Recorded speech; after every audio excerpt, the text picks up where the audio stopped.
2025 1376 post के लिए result date out. Nursing की कट ऑफ एंड पैरामेडिकल की क्या कट ऑफ रहने वाली है। साथियों, कई दिन से मेरे पास बहुत ज्यादा साथियों के कमेंट्स आ रहे हैं कट ऑफ को लेकर के कि मैम हम इस जोन से हैं, हमारी क्या कट ऑफ रहेगी, हम इस कैटेगरी से हैं, हमारी क्या कट ऑफ रहेगी। तो नंबर ऑफ कमेंट्स मेरे पास आ रहे हैं, लेकिन साथियों मैं वीडियो नहीं बना पाई। उसके पीछे रीजन था कि मेरे पास डाटा नहीं था।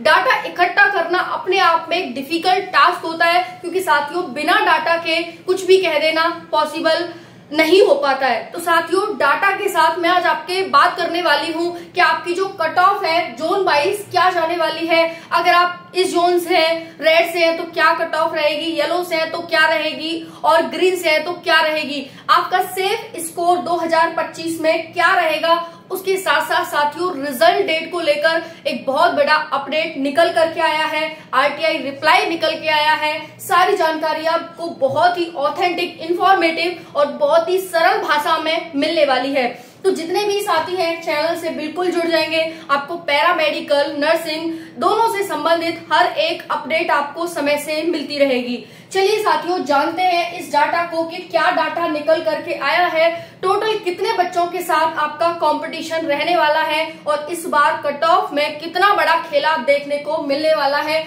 क्योंकि नॉर्मलाइजेशन का एक बहुत बड़ा खेला होने वाला है। साथियों फॉर्म की संख्या ज्यादा है, लेकिन प्रेजेंट रेशियो बहुत कम देखा गया है। इसके पीछे भी कारण बताया जा रहा है कि भाई पेपर का लेवल हार्ड, बच्चों ने पेपर छोड़ा है यहाँ पर बहुत बड़ी मात्रा में। उसके साथ साथ हार्ड लेवल को देखते हुए कट ऑफ यहाँ पर आपकी बहुत कम रहने वाली है।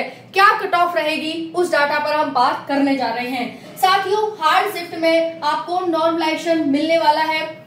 चलिए यहाँ पर जानते हैं नर्सिंग सुपरिटेंडेंट और फार्मासिस्ट के बारे में। साथियों ऑल जोन की कट ऑफ की हम बात करेंगे 28 अप्रैल, 29 अप्रैल और 30 अप्रैल की। 28 अप्रैल की आप मेरे को बताना कि आप किस शिफ्ट से थे और आपका पेपर का लेवल कैसा था, क्योंकि मेरे पास जो डाटा आया है वो फर्स्ट शिफ्ट हार्ड बताई जा रही है 28 अप्रैल की, और दो मतलब सेकंड शिफ्ट मॉडरेट और थर्ड शिफ्ट मॉडरेट बताई जा रही है। बाकी 29 अप्रैल की first shift moderate, second hard और तीसरी जो शिफ्ट है वो मॉडरेट टू हार्ड देखी गई। कहने का मतलब है कि इजी शिफ्ट का तो कोई मतलब ही नहीं है, इजी शिफ्ट तो कहीं दूर दूर तक देखने को नहीं मिली है। इसका मतलब क्या है कि कट ऑफ आपकी कम होने वाली है। उसके साथ साथियों 30 अप्रैल की बात करें, पहली शिफ्ट मॉडरेट, दूसरी शिफ्ट हार्ड और तीसरी मॉडरेट टू हाई। ये आपका शिफ्ट वाइज जो आपकी जो मतलब शिफ्ट है कि कौन सी शिफ्ट हार्ड और कौन सी शिफ्ट इजी आई, ये डाटा निकल कर आया है। बाकी साथियों मैं कंपटीशन लेवल की बात करूं तो कंपटीशन इस बार बहुत कम रहेगा। आइए जानते हैं टोटल फॉर्म है साथियों वो 6,89,000 लगभग कह सकते हैं कि 7 लाख समथिंग फॉर्म भरे गए हैं, जिसमें से प्रेजेंट रेशियो जो देखा गया है वो 75% रेशियो देखा गया है। कहने का मतलब है कि भाई यहाँ पर 25% साथियों ने परीक्षा छोड़ दी है।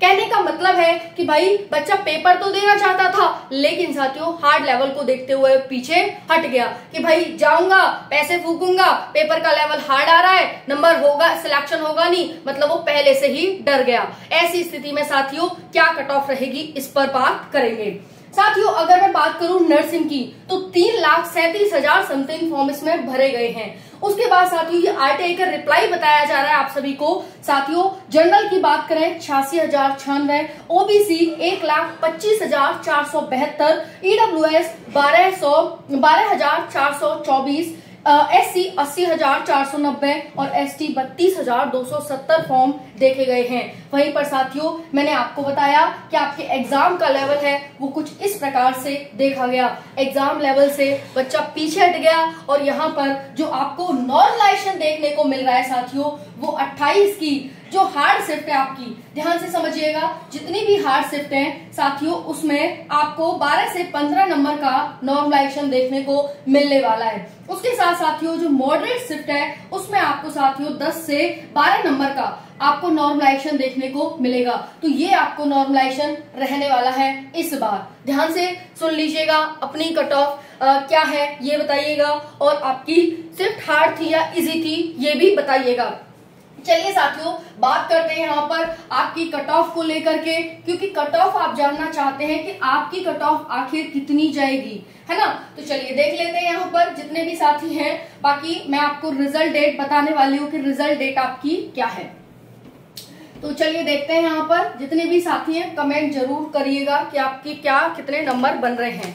साथियों, अगर मैं यहाँ पर बात कर रही हूँ नर्सिंग की, ठीक है जी, नर्सिंग की, पहले नर्सिंग की बात कर लेते हैं क्योंकि नर्सिंग को लेकर काफी कमेंट्स आ रहे हैं। साथियों, अगर मैं बात करूं यहाँ पर अजमेर की, अगर मैं बात करूं रांची की, अगर मैं बात करूं जम्मू एंड कश्मीर की, अगर मैं बात करूं अहमदाबाद की, तो साथियों इसकी जो कट ऑफ रह सकती है वो UR, OBC, EWS, SC और ST। ध्यान से देखिएगा साथियों, 58 से 60 के बीच आपका मार्क्स होना चाहिए जनरल की।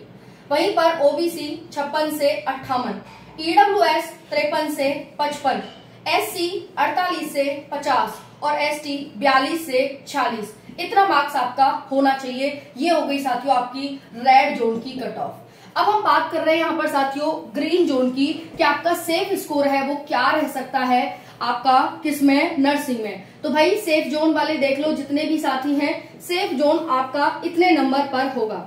जैसे मैं बात करूं साथियों यहाँ पर मुजफ्फरनगर की, उसके बाद पटना, मतलब इन जोनों की बात करती हूँ, तो आपकी जो कट ऑफ है वो होनी चाहिए UR, OBC, EWS, SC और ST के लिए। ये सभी के लिए सेफ जोन माना जाएगा। जितने भी जोन है सभी के लिए सेफ आपका आंकड़ा है। जनरल की बात करते हैं साथियों 54 से 56, OBC 50 से 52, EWS 48 से 50, SC 42 से 44 और ST 36 से 38 मार्क्स पर आपका सेफ जोन माना जा रहा है। अगर आपके इतने मार्क्स हैं तो आप सेफ हैं, सिक्योर हैं, बिल्कुल बेधड़क से अपना यहाँ पर सिलेक्शन मान लीजिए। ठीक है साथियों, उसके बाद यहाँ पर बात करते हैं साथियों, उसके बाद यहाँ हम बात करेंगे पैरामेडिकल के बारे में। ठीक है जी, पैरामेडिकल के बारे में अगर मैं बात करूं साथियों आपकी सिलीगुड़ी की, ठीक है, ये है सिलीगुड़ी, उसके बाद साथियों रांची, उसके बाद सिकंदराबाद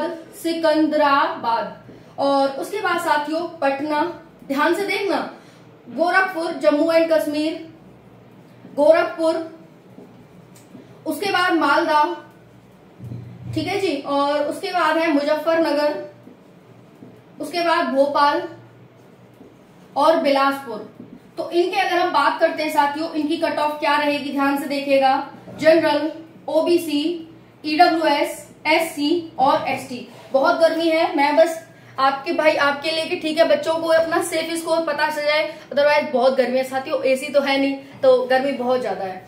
ठीक है, चलिए देखते हैं यहाँ पर क्या है। तो देखिए 56 से 58 मार्क्स जनरल का, अगर आप इन जोन से हैं या फिर इन उनसे हैं तो आपकी जो कट ऑफ है वो 56 से 58, OBC की 52 से 54, EWS की 48 से 50, ST की 44 से 40 और ST की यहाँ पर 38 से 40 मार्क्स रहने वाली है। ये आपकी होगी साथियों पैरामेडिकल की, इन जोनों की। ओके, अब बात आती है कि मैम ये बताइए कि सेफ स्कोर क्या रहेगा पैरामेडिकल में। जैसे आपने सेफ स्कोर नर्सिंग में बताया तो वैसे ही आप बताइए कि पैरामेडिकल में क्या रहेगा। तो साथियों ये तो हो गया सेफ स्कोर नर्सिंग का। अब हम बात कर लेते हैं पैरामेडिकल का। यहीं पर general, OBC, EWS, SC, ST की मैं आपको बताने जा रही हूँ। तो भाई जनरल से आपके 48 से 50 मार्क्स हैं तो आपका सेफ स्कोर है पैरामेडिकल के लिए। अगर आप OBC से हैं 46 से 50 है तो आपका सेफ स्कोर बन रहा है 46 से 48 के बीच सेफ स्कोर है। EWS की बात करूं तो 44 से 46 के बीच आपका सेफ स्कोर है साथियों। उसके बाद साथियों यहाँ पर SC की 38 से 40 और ST 32 से 36 के बीच बिल्कुल सेफ एंड सिक्योर स्कोर आपका निकल करके आ रहा है। मैंने आपको रेड जोन और सेफ जोन दोनों बताने की कोशिश की है। अगर आप रेड जोन से हैं और भाई नर्सिंग से हैं तो ये देख लो रेड जोन की, अगर आप सेफ जोन से हैं नर्सिंग से हैं तो ये देख लीजिए। अगर साथियों आप पैरामेडिकल से हैं तो रेड जोन वाले हैं ये, ठीक है, रेड जोन वाले, और सेफ जोन वाले ये हैं। तो आपके कितने नंबर हैं, क्या आप इस कट ऑफ के नीचे अंदर आ रहे हैं या नहीं, वो जरूर बताइएगा। बाकी +-3 मार्क्स जिनके कम ज्यादा हैं वो भी अपनी यहाँ पर सेफ एंड सिक्योर जोन समझ सकते हैं। ठीक है, बिल्कुल समझे यहाँ पर, बिल्कुल +-3, चाहे पैरामेडिकल हो चाहे नर्सिंग हो। साथियों राधे राधे जरूर लिखना कमेंट सेशन में, मुझे बहुत अच्छा लगेगा। राधे राधे सभी को मेरा जय हिंद।